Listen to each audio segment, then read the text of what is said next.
Buenos días a todas y a todos.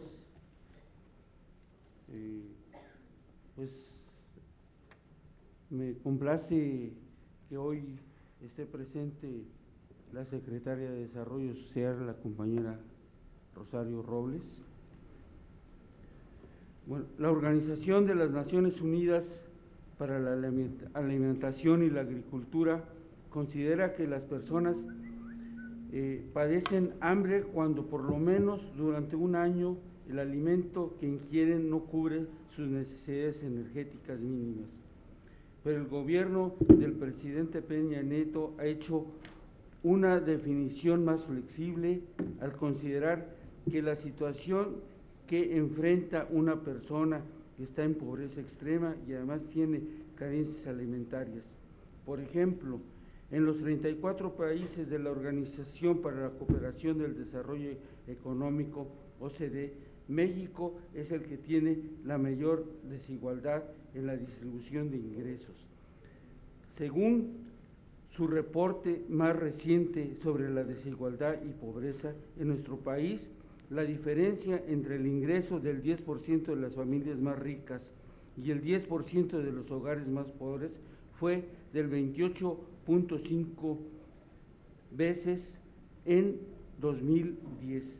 México mantiene una elevada desigualdad de distribución de ingresos. De acuerdo con el informe de la OCDE, el 20.4% de los mexicanos viven con menos del 50% de ingresos de la media nacional, mientras que el promedio de la organización es del 11.1%. La pobreza se concentra en la población adulta, pues el 29% de los mexicanos de 76 años y más es pobre, y casi el doble del promedio del organismo que este grupo de edad, el 14.8%. La garantía de los derechos a la alimentación implica una estrategia integral de la situación alimentaria y nutricional desde una visión sistémica donde las personas es el centro. En cambio, la Secretaría de Desarrollo Social tiene una visión parcial de la problemática.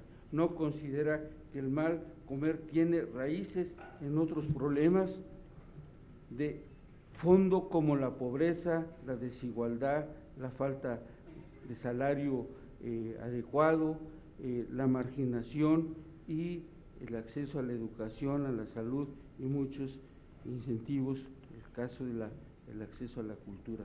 De acuerdo con la Organización de las Naciones Unidas para la Educación, la Ciencia y la Cultura, UNESCO, México ocupa los últimos lugares en un listado de 108 naciones en los índices de las matemáticas a escala mundial, porque no se trata de una sola falta de voluntad de las personas que en esta materia están evaluadas.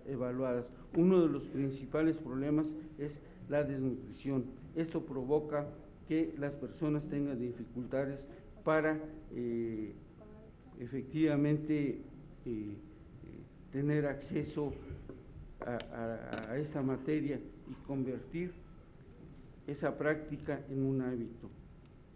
Lo nuevo de la iniciativa de la Secretaría de Desarrollo Social son los comedores comunitarios, que buscan mejorar la alimentación de la gente. Nosotros estamos de acuerdo, para nosotros es muy importante que efectivamente el problema de la alimentación se le ponga una atención adecuada, pero sin embargo, en visitas de 3 comedores comunitarios que supuestamente estaban en operación en Guerrero, uno de los estados más pobres del país, donde se localiza la población de Cochuapa el Grande, los periodistas de la agencia informativa AP no encontraron ninguno abierto.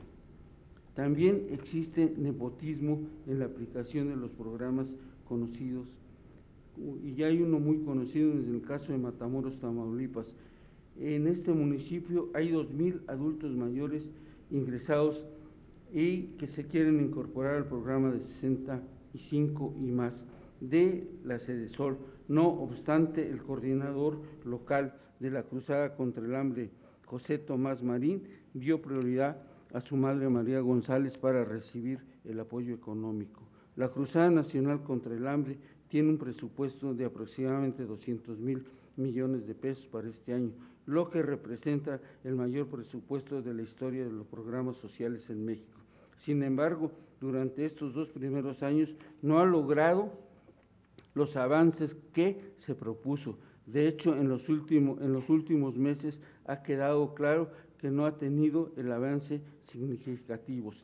En México existen casi 54 millones de pobres, pero esta estrategia representa menores avances conforme se enfrentan a tipos de pobreza más complejos.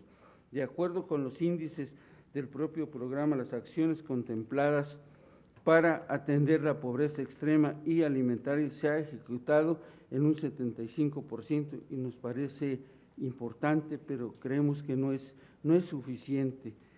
Mientras que aquellas acciones destinadas a atender la pobreza patrimonial apenas se ha ejecutado el 50%, lo cual es preocupante porque indica que este paquete de programas no tiene capacidad para resolver derechos básicos como el acceso a la vivienda, porque nosotros consideramos que es una política incorrecta que han llevado a cabo el gobierno federal. Hoy intenta bursatilizar la vivienda y nos parece grave.